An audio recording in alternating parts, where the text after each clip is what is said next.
joining us, and we hope to get started at 2 o'clock. Thank you.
Good morning, everyone. My name is Sylvia Parham, and we're here today to present to you the 2024 capital improvement application. And we'll go over the information in a few minutes. We're going to allow some of the attendees to continue to come in. We'll give them a few more minutes before we get started, but we welcome you here today.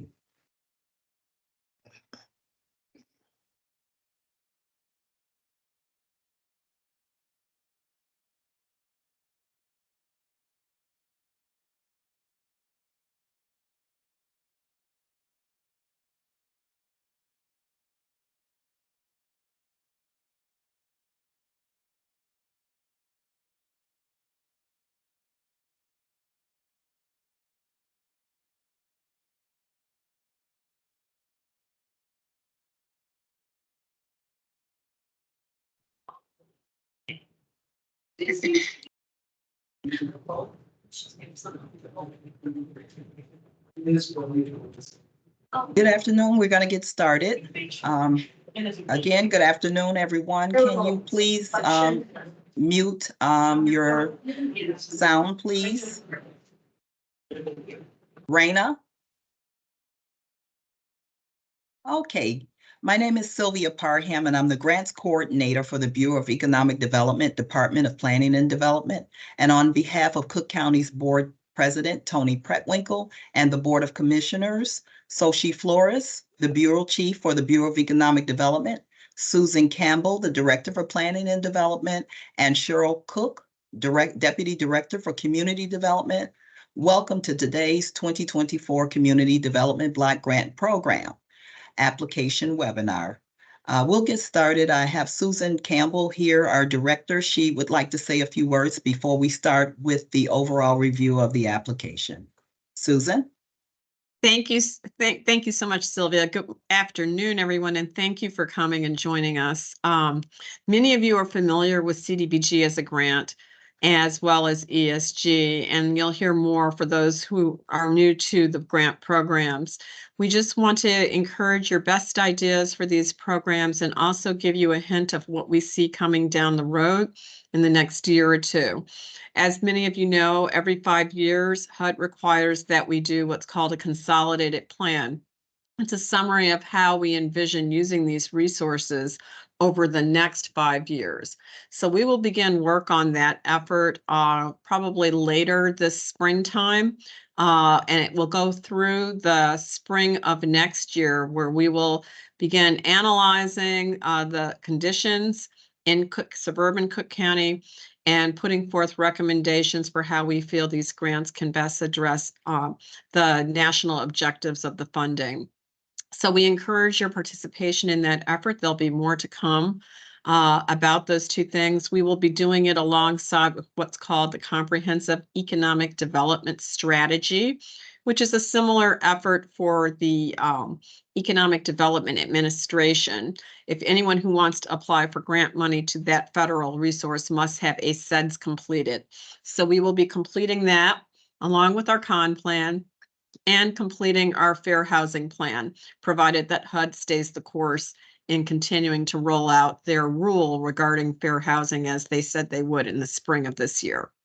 So at this point, I'll stop talking. I think Cheryl wanted to say a word or two also specifically about what we will be looking for this year with this current grant cycle. So thank you once again. And I wish I could see your faces. I just see circles, but we will see each other again soon. So thank you. And unfortunately, there's one more face you will not see today, and that's mine. I'm feeling a little under the weather, so I'm just going to talk from my picture. As Susan said, we're really looking for innovative projects this year and collaborations, especially on capital, because we want to make sure that we have an impact and that we're seen doing good. So we're looking at governments that can collaborate with each other, or even give us 8 blocks that they want to do to really make a difference in a neighborhood. The same goes for public service. The more innovative you can be, that's what we're really looking for this year to really make an impact. That's about all I have to say, because I want you to get into this process and what it takes to make a grant. Please get started soon. There's only one more thing I want to say, and it's the 3rd time I've said it. If you are having trouble with fundraising, if you need to develop your board, if you need to see best in class, please apply to the Allstate Foundation's program. I will back you for that program. It is a very detailed program. A lot has to go into it, so you would need to get started like March 1st to try to get into it.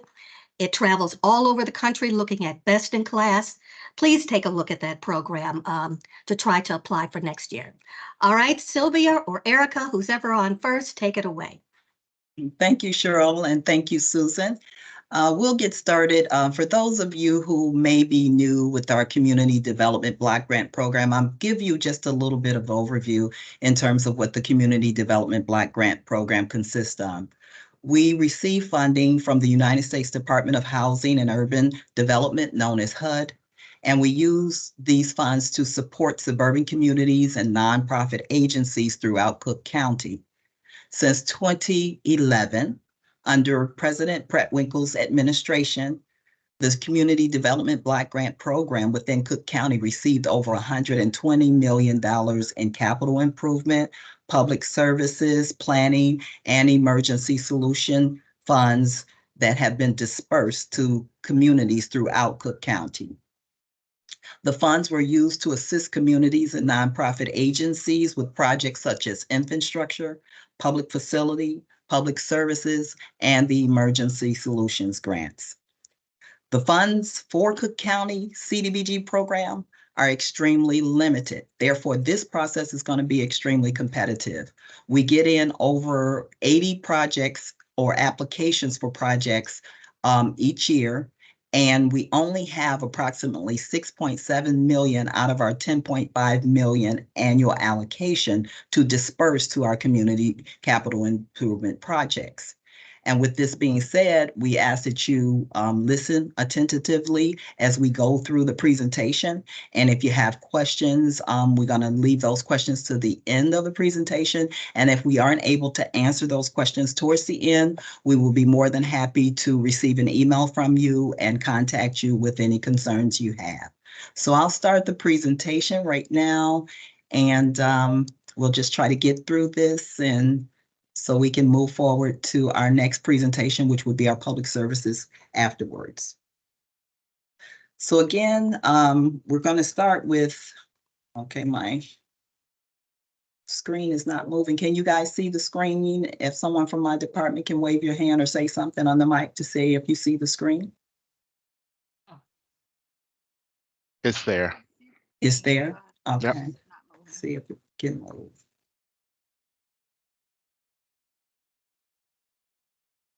I was having problems earlier with it. Bear with me. I'll try another avenue.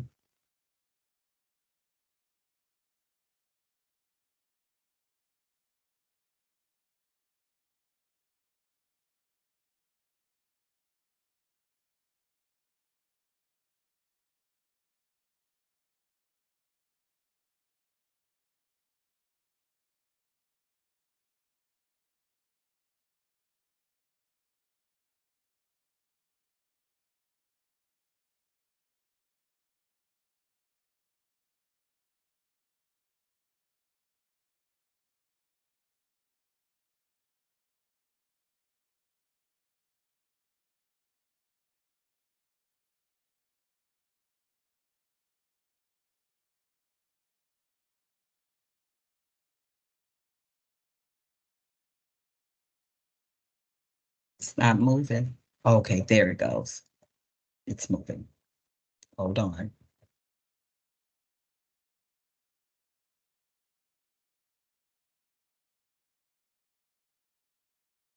I don't know why it doesn't want to move. Okay, so.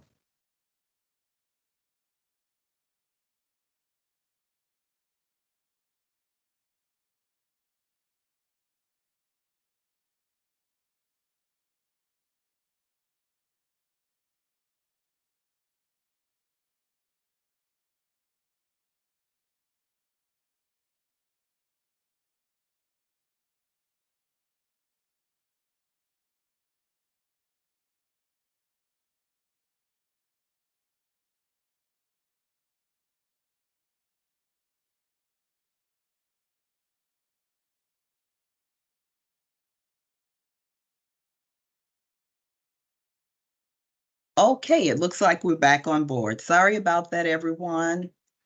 All righty, so we'll get started.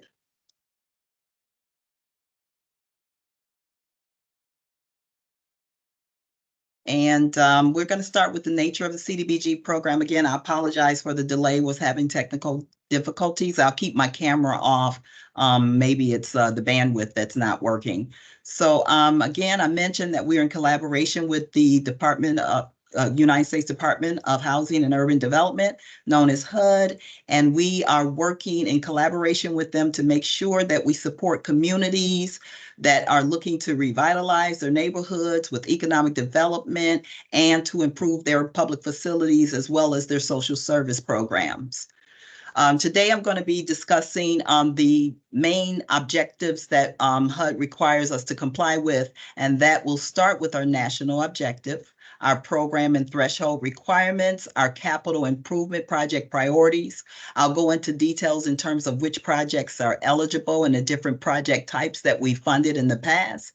I'll also give you a little overview of the prohibited activities, along with the economic development and demolition criterias, the application evaluation. I'll provide a full detailed timeline in terms of when the applications are due and what our review process consists of. And if we have time, I'll try to go through some of the high points of our application, as well as things to remember. So to start with the national objective, HUD requires us to comply with 3 objectives, and the primary objective is that your project benefits low and moderate income persons. And those are persons with at least 75% being funded out of the CDBG program, and those are low and moderate incomes. The limited clientele projects are basically our public facility projects or our public service projects. Under public facilities, I'll get into the details further, what is required in terms of how to meet those objectives. We also have housing activities. Our housing activities are mainly in collaboration with some of our nonprofit agencies, developmentally disabled, where they're looking to do Scylla homes and do repairs to those homes. We also look at the low mod income, which is projects that are connected to our economic development, and that's with job creation and retention. The secondary objective is that we look to prevent and eliminate slum and blight. We do that through our area basis and our spot basis. We also have an urban renewal area, but we have not been funding projects of that nature, mainly because we had more rural areas that we need to address. The third objective would be to meet the need of a particular urgency, and those are our demolition projects. The demolition projects are projects that are a health and safety issue to the community, and they pose a serious or immediate threat to the communities. Those projects are projects that are operating under an urgent need, and the urgent need means that they must have an issue within the past 18 months. Anything past 18 months would include 2 or 3 years. If it's 2 or 3 years, they would not be eligible. And then last but not least is the grantees who are under a finance restraint where they're unable to provide the sources for a project or the funding is not available. The program requirements consist of the eligible areas, and in the eligible areas, we cover 134 municipalities in Cook County. And out of the 134, there are only 14 communities that are not eligible. And those are the City of Chicago, Evanston, Skokie, Arlington Heights, Des Plaines, Elgin, Hoffman Estates, Palatine, Mount Prospect, Berwyn, Cicero, and Oak Park. Most recently, Oak Lawn was on that list, but they are now included with our projects. The eligible activities, as I mentioned before, would fall in the categories of infrastructure, public facilities, demolition, special economic development, social services, and micro enterprises. We have our administrative requirements, meaning that if a project is awarded, they will be required to comply with the environmental review, the procurement process, Davis-Bacon and labor standard guidelines, fair housing, lead-based paint, and relocation and acquisition guidelines.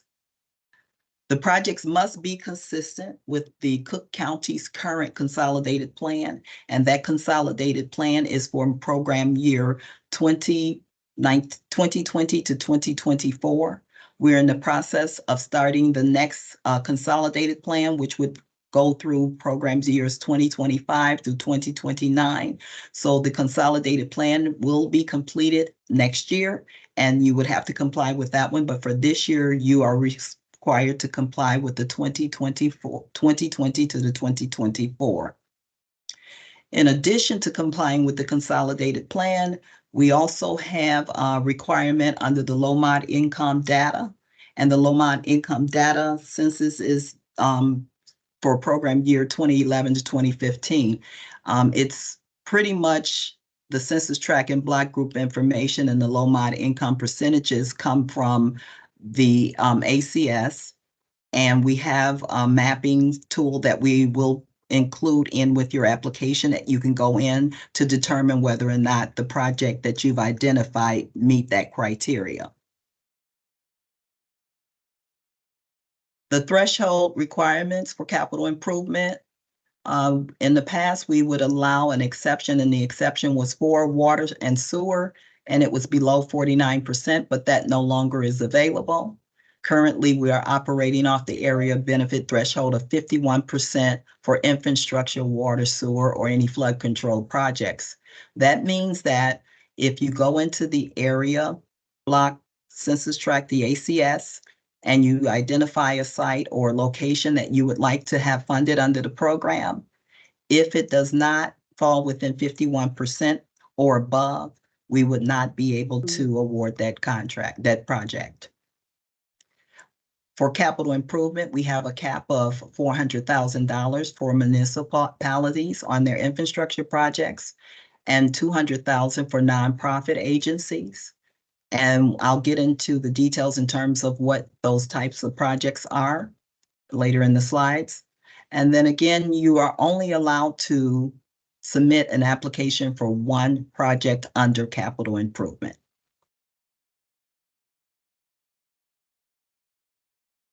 The capital improvement priority projects fall in the categories that are listed here. As I mentioned before, infrastructure, public facilities, economic development, and demolition.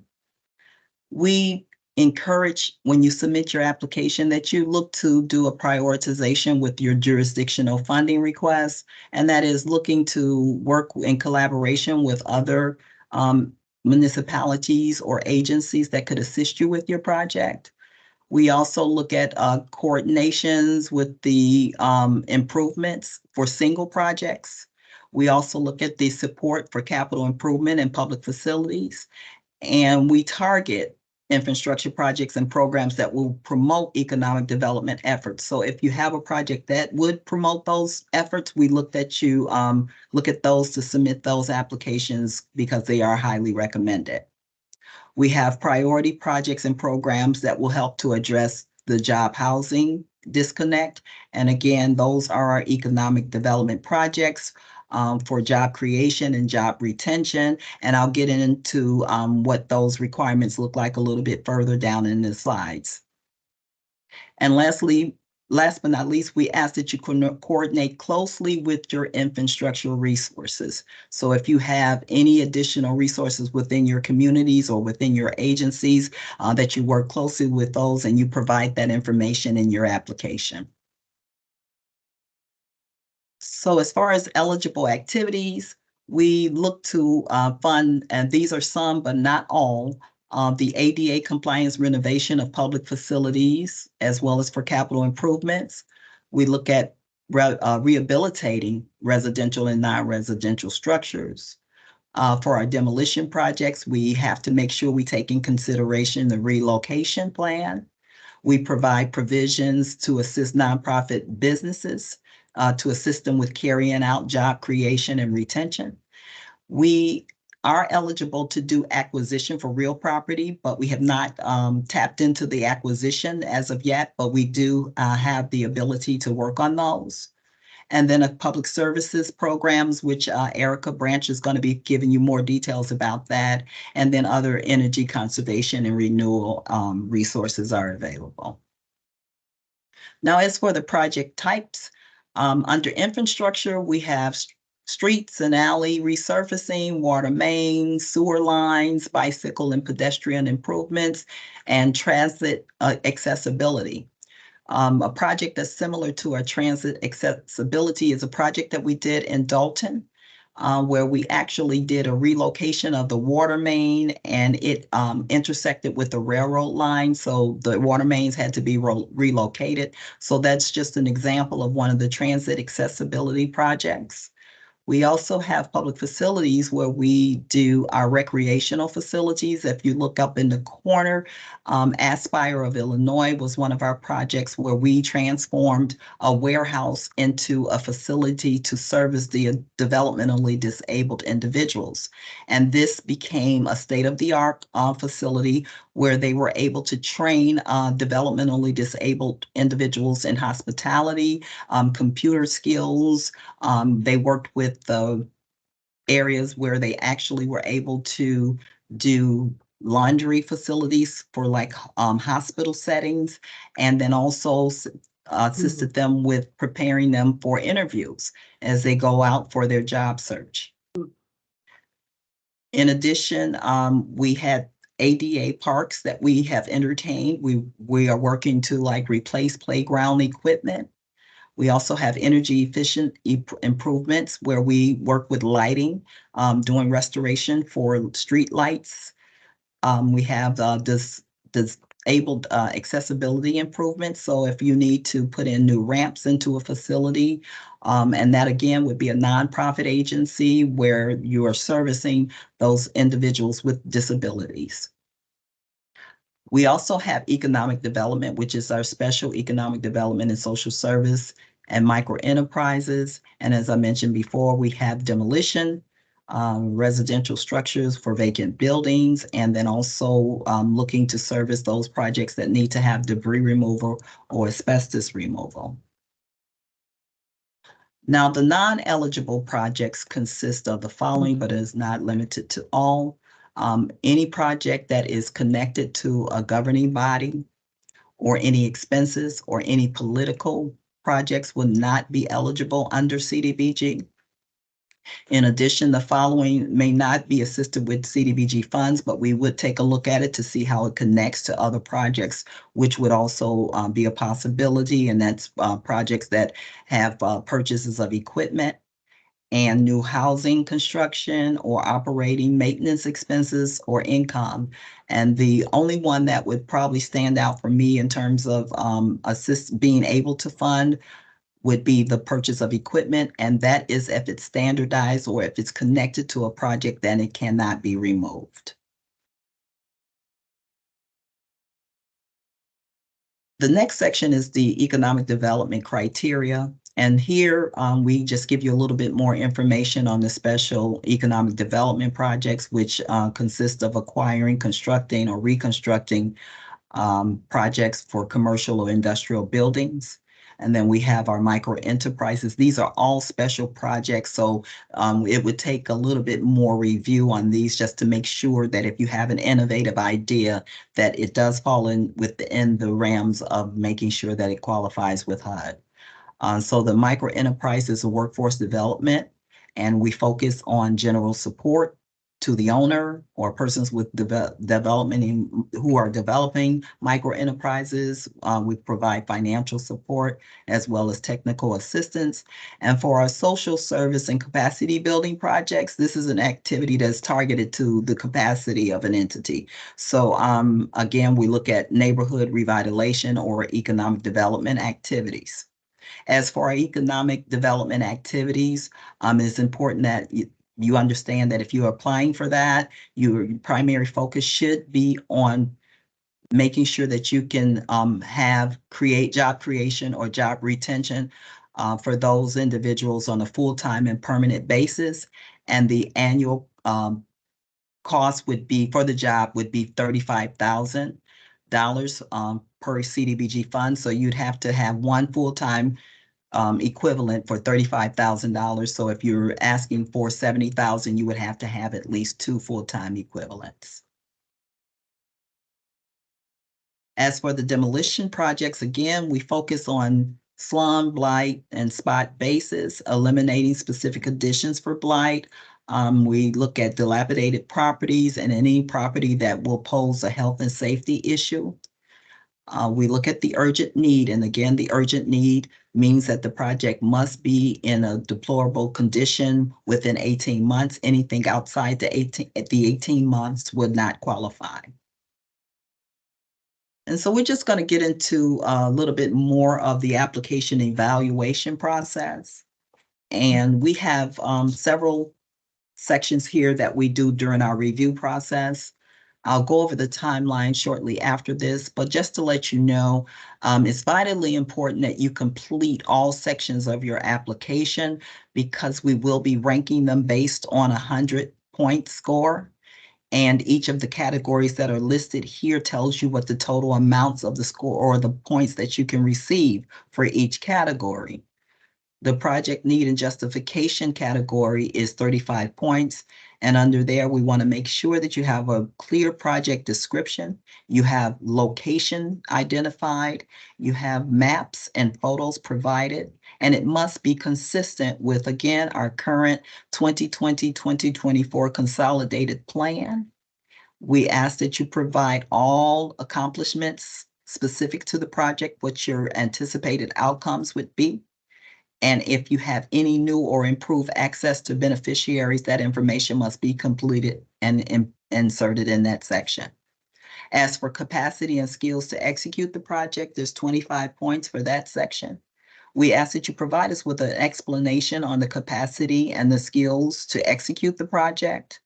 We want to make sure that you have any information on your past WBE, MBE, and your Section 3 contractings and any new hires, as well as if you are a returning applicant, you need to provide us with information on any outstanding balances, or if you have any performance reports that have not been turned in, or if the project is still open.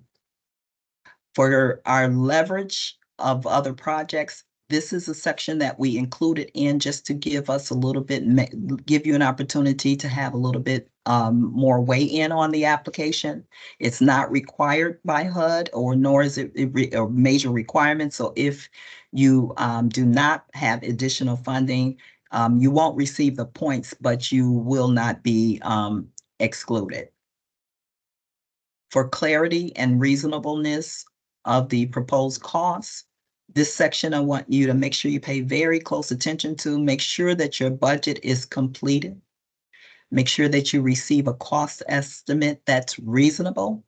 And we consider cost estimates that comes in from an engineer, from an architect as reasonable, because they're certifying that these costs that they've provided to you is the cost that would work for the project. Since COVID, we've had some issues with projects that are coming in at a cost that is not sufficient and more funding is needed. So we ask, if all possible, if you get a cost estimate, make sure that it's as close as possible to what the actual project is going to cost. In addition to the cost estimate, we want to make sure that it's prepared within the past 6 months. So anything beyond the past 6 months may not be a reasonable cost estimate because prices have changed.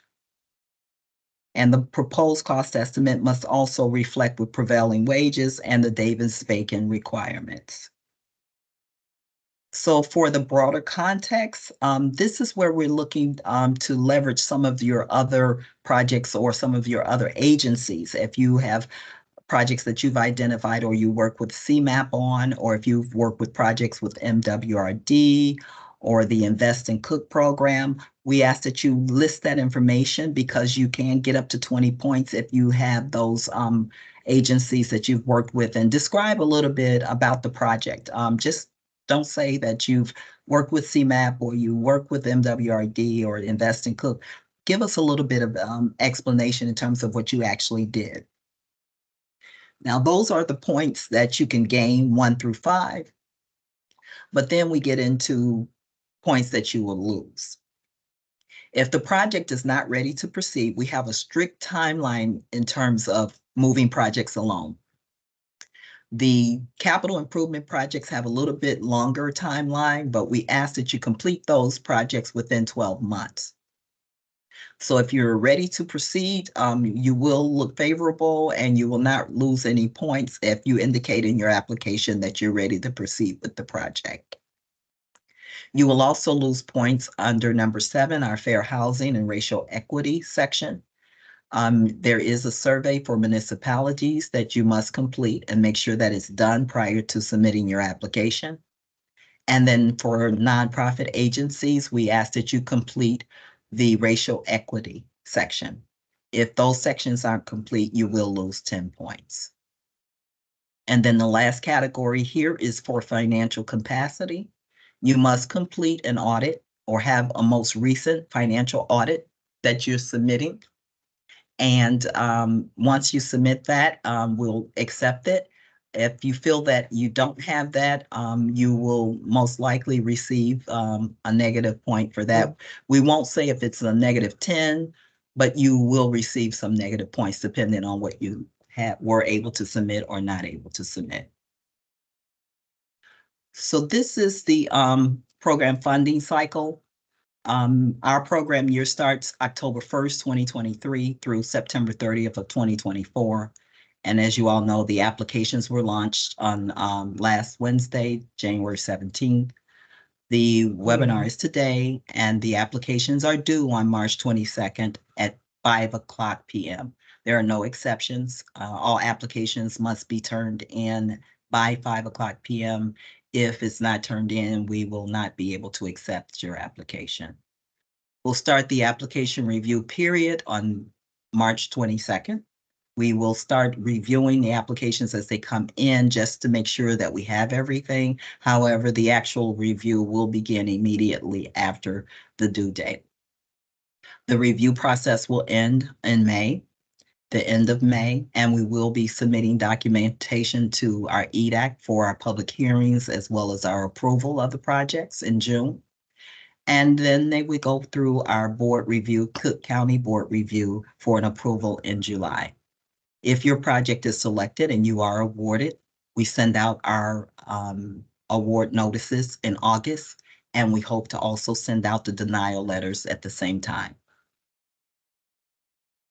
So I just want to give you a quick overview of the application, just in case you don't have any information on where to locate it. By now, you all should be familiar with this page. If not, this is where you would go to actually start the process. There's a submission page. You just click on capital. Erica will go over public service and then ESG later. But if you click on capital, you'll start with the submission page. Again, make sure that you put all the information in and have all of the documents that's required. We want to make sure every section that's highlighted here is filled in. And when you get to the section where you need to upload, make sure you put your amounts in, what your commissioner's district is, the region, the type of project. And then please be sure to upload your application, your resolution and certification after you've received board approval. If you have a match, make sure you insert that information, audit financials, as I mentioned earlier, and then your project maps. This information is needed should your project be selected. We will not be able to move forward without the map or the locations. And then any additional documentation that you need, just make sure that you upload it here. And then as we go back up, we will, we have a guide here. So pretty much everything that I've mentioned in this presentation can be found in the application guide. I won't click on it. And then I'll just go here to the application. Some of the key areas, I'm not going to go through the whole application, but I just want to go through some of the key areas, which is the second page. Please make sure if you are a municipality or township that you select all of the items that are here and make sure that this information is uploaded into your application. For nonprofit agencies, we ask for a little bit more information. As you can see, we're looking for your board of directors and that you're a 501c3, that your agency is in good standing with a date within the last 45 days, and that you have your articles of incorporation and that your audit and financials are prepared. Again, if you don't have a complete application, you lose points as well. And we don't want you to lose any points because, again, the program is extremely competitive, and we want to make sure that each applicant that submits an application is as successful as possible. Again, this is self-explanatory, your application sheet. I'm just going to go down to the areas here, as I mentioned about the 2020-2024 application, consolidated plan. If you don't have, if your project is not consistent with the consolidated plan and you select no, you stop here. There's no need to go any further with your application because it will not be accepted. So that's one of our highlights. Is this project a capital improvement or continuation of a previous year? Let us know so we'll know if it's a phased out project, and again, just indicate the activity category. As I mentioned before, the national objective is extremely critical for most capital improvement projects. We're checking the benefit to low and moderate income section. And then if you're doing a demolition project, you'll go to the aid in the prevention of elimination for slum and blight. And then any urgent needs also would be selected here. This section here, again, if the project does not meet a national objective, you stop here because we cannot go any further with your application. So on this section, we changed this to the unique entity identifier, which is now being required. It used to be the DUNS number. So if you do not have a unique entity identifier fire, you must make sure that you go onto the SAM's website and register and make sure that that number is included along with your FEIN number. And again, we start the application process by inserting information as detailed as possible with regards to the project need, because the project need and justification would be the highest points. Project limits, again, you would list out the location and the linear square feet for the project if it's an infrastructure project. I'm just basically going through just to highlight the most important sections for capacity and skills to execute the project. If you are a returning applicant, be sure to fill out all the information that's listed here. If you have if any balances, if that means if you have a project that's still open, that's not completed, you would specify that in this section. Does your municipality or your agency have any outstanding performance reports or monitoring findings? That means if we've gone out and you have not complied with the program regulations, you need to specify if that's so, and then give us a little bit of information in terms of why. For any new applicants, we ask that you complete this section. And if your municipality or agency has not received any funding, we're just trying to do an evaluation in terms of what other grant funding have you received in the past, and what was your previous outcomes based on those funding that you on the funds that you received. And the leverage is pretty much here. This is only applicable if this is an exception, not the rule, if staff salaries would be considered. And again, we ask that you complete your budget in its entirety. If it's a capital improvement project, if it's a public facility project, you would indicate the total amount of funding utilizing your cost estimate that was provided by your engineer or architect. If you have matching funds, you would include that information here and bring your totals over. Staff salaries and anything that would be here that would be qualifiable. And in most cases, it would be the architecture and engineering. We've seen in the past that the architects and engineering were the matching funds, and they can be used in this category. Again, you must attach all and any all cost estimates, because if we don't have a cost estimate, it's hard for us to determine if the project can move forward. So we want to make sure that you make sure that this information is in there. And as I mentioned about the ACS, there is a section in the guide that you can click on and have access to the census tract and block group information for each project, or for the total project that you're submitting the application for municipalities or infrastructure. Please be sure to insert the census tract, the block group, and the percentage for the low mod income individuals. If this is a nonprofit agency that's looking for funding, you would complete the bottom section, which shows the limited clientele benefits, and your presumed benefits would list out the qualifying groups such as seniors, developmentally disabled, and you would insert the number of persons that will be served. If you're not going to use the presumed benefits section, we ask that you provide information on the low and moderate income persons, and you list out the incomes, whether it's a 61 to 80% AMI, or if it's 51 to 60, just make sure you check which one is applicable. And again, verify the income as noted below on this section here. Readiness is important. Please be sure to complete the section and let us know. And then if your project is selected, we just want you to give us a brief summary in terms of when it will start and when you anticipate it completing. This information will change once your project is selected, or if your project is selected, but we still need the information just to have an idea in terms of where you will be with the project. Again, for the broader context, as I mentioned earlier, with CMAP or RTAs or MWRD projects, please give us a clear explanation. If it's an Invest in Cook project that you are linking up to, just provide us with all of the information that you can in this section. And this is just a continuation of that and your regional plan.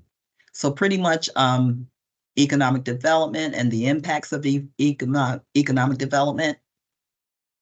And let's see, I'm just going through a little quicker so we can make sure we get through everything.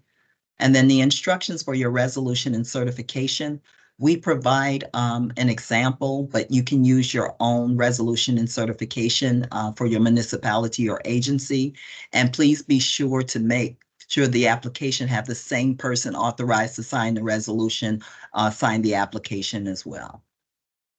This is a sample of the resolution. And this is a sample of the resolution for nonprofit, as well as nonprofit certifications. And then the matching funds, if you have matching funds, as I mentioned before, it's not mandatory, but if you have it, it will be beneficial for your project. Please list out that information here and make sure that the person authorized to sign the application and the resolution signs it. And if you have a seal, please include your seal here. Maintenance of efforts is pretty much self-explanatory. I'm going to the fair housing. For fair housing, this is only applicable to municipalities. Please be sure to check all that's applicable. In addition, please go here and complete the Survey Monkey for the municipalities. Again, the survey must be completed the same time as the application. You can do it before, but not after. And again, that due date is March 22nd, 2024. And any actions that need to be taken, please fill that into this information, into this section here. As for the nonprofit agencies, you are required to complete the racial equity information. And this is the section where you would include all of that. That would be for your board, for your staff, for your clients, and anyone that's benefiting. And lastly, we have the financial audit. And this is, again, the most recent financial audit must be attached to your application. Make sure that that's uploaded. And we have the separate application for the demolition projects. You will complete, if you're going to complete the demolition project section, you still have to complete all of the other information that was listed above.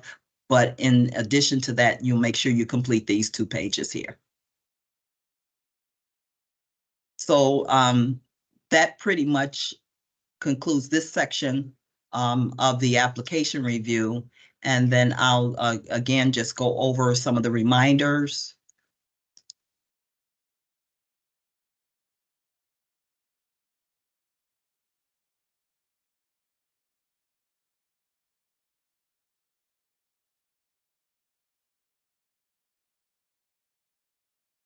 So if you have any questions, you can ask those questions at this time.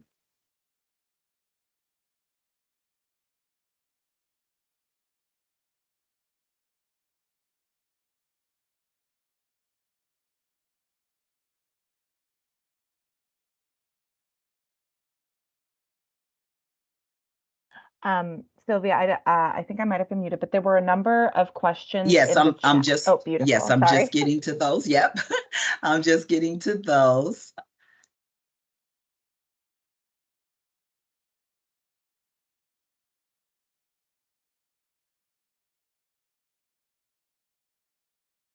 Okay, so Sylvia, do you want me to read them to you? yes, I'm looking at them now because I was on the screen trying to get back to the screen. So I can start reading them. yes, could you briefly elaborate Yeah. why those 14 communities are not eligible? We have a triennial urban consortium that HUD requires us to complete every 3 years.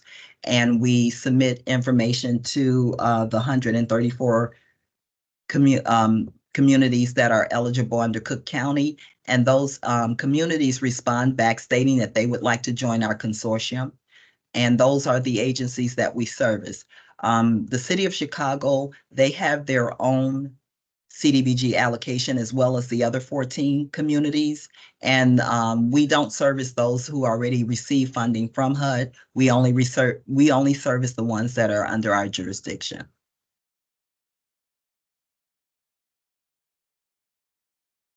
The plan is located out. I can put the link for the ACS 25th.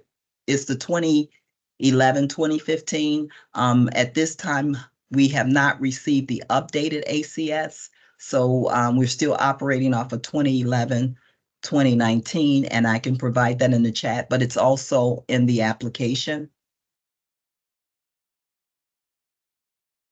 And I see EST, CST, I'm not certain what that means. Can And we that's submit an from- application? Right, that's from GEUN. Alice, if you're on the line, could you explain? I was just asking what time zone, but Oh, it's Central just Standard. CST. CST. Yes.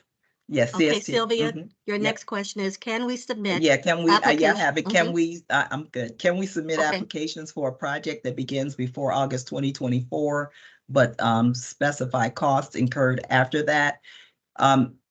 You can, when you say, can you submit an application between August of 2024, the project applications are due March 22nd, 2024. So any application submitted after that time frame will not be accepted.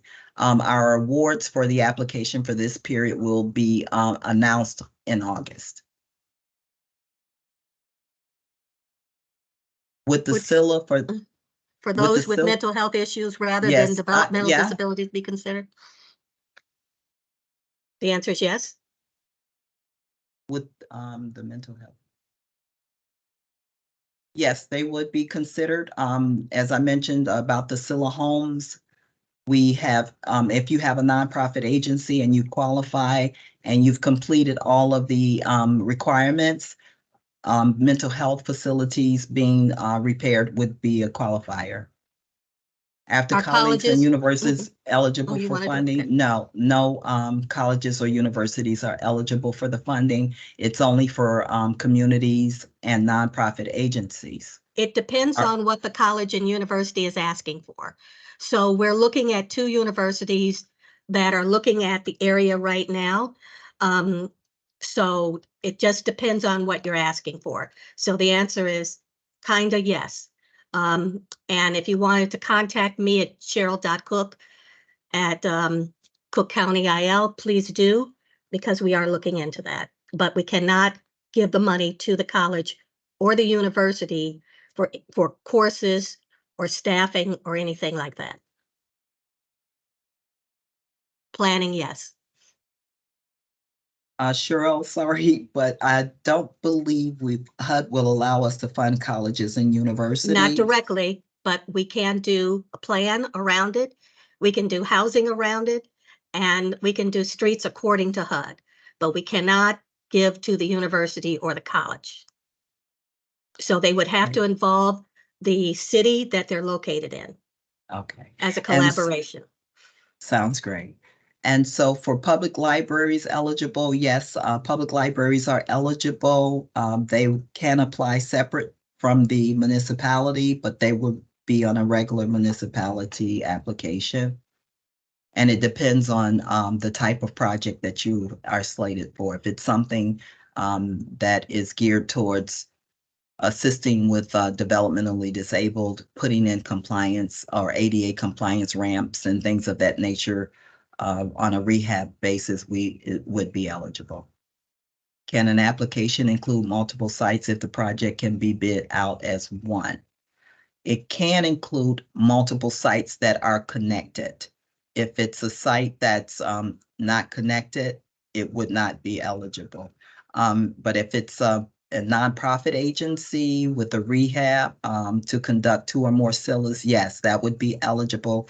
If you have a SILA, if it's an agency that has a SILA located in Bellwood or Broadview or different locations, we would be able to fund it under one application as long as the funding is available for that.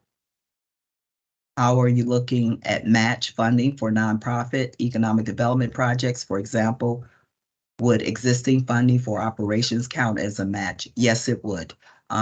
We do look at existing operations, as I mentioned in the budget, as I reviewed the budget for the engineer or architect or consultant work. If the agency or municipality will be funding that service, they can include that in under the match category. Again, the communities who are not eligible for CDBG funding would be number one, the city of Chicago, mainly because they have their own. We have Evanston, and all of this information is in the guide. So you can take a look at the guide and that will give you a full detail in terms of the list. But again, the list of agencies that are not would be Chicago, Evanston, Skokie, Arlington Heights, Des Plaines, Elgin, Hoffman Estates, Palatine, Mount Prospect, Schaumburg, Berwyn, Cicero, and Oak Park.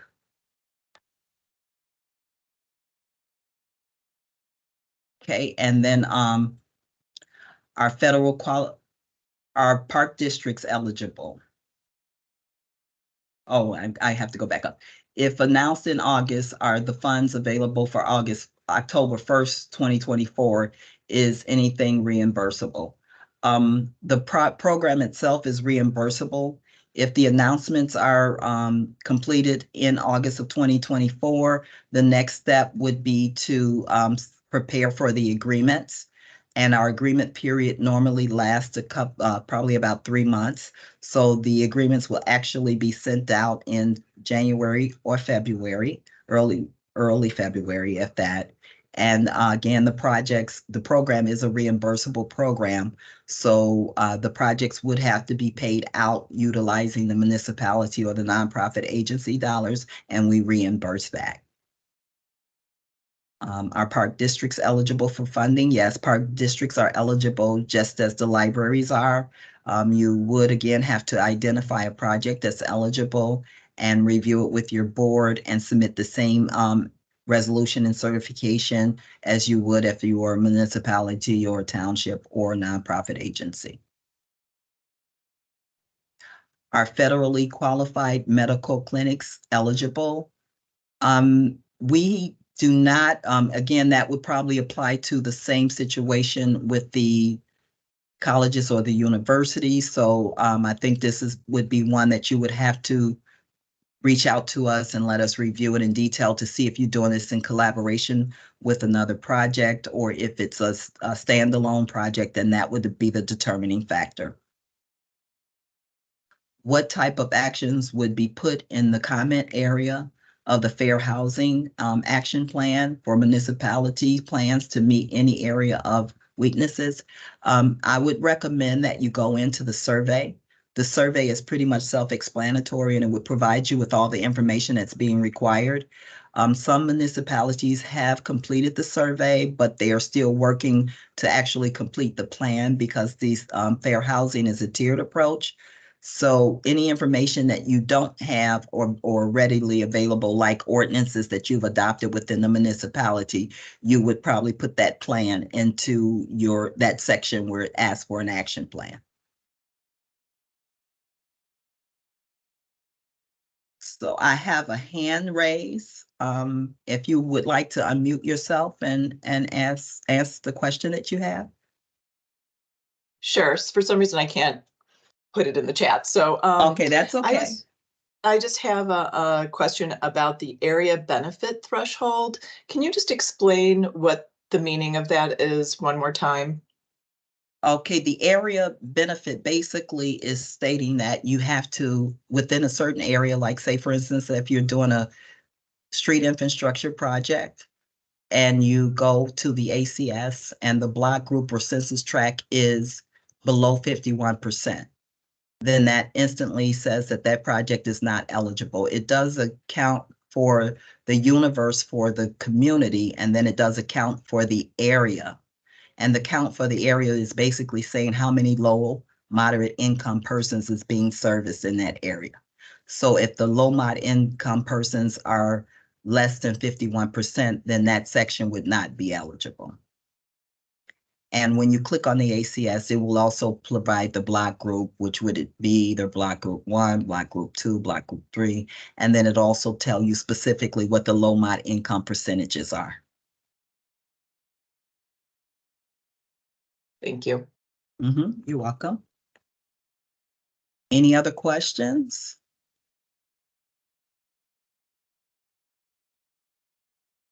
Okay. Again, I apologize for the technical difficulties. You do the testing and you have everything laid out. And for some reason, when it's that day, you have the issue. So I hope this information was informative. Again, We will be reviewing the applications. The deadline is March 22nd at 5:00 p.m. because again, it's extremely competitive. So make sure you have your applications in. Do a double check or triple check before you complete the application. Make sure all of your uploads are in. And if you have any questions, please send me an email. And if you need to have further conversation, I'll be more than happy to speak with you. And then I just want to go over for those individuals who are new, and it looks like I'm having some camera issues, but any agency that's submitting an application for the first time, please be sure to be prepared for us to come out after the March 22nd deadline, because we will have to come out and do a thorough review of your agency and just make sure that you understand clearly what's required of you should you be awarded for the program. We don't normally do any reviews for returning applicants because I know that they're familiar, but our capital team, I wanted to introduce them. That's Tim Kleiss, if you want to just show your camera right quick, and Lisa, Carrie, and May Wilson. And I don't know if Sonia and Isabel are on the line, but if you could just show your camera for a minute. These are the individuals that are on the capital team. And they will be working with you and making sure that your applications are reviewed accordingly. And we'll get back to you again with a award announcement or denial announcement in August. Thank you so very much for your attendance here today. And be sure to reach out if you have any questions. And at this time, I'm going to pass it on to Erica, and she will be presenting on the public service program. Erica, this is Laura. If you could give me a second, I'm going to stop the recording and then restart it again so that way we've pre-edited. Sure, of course.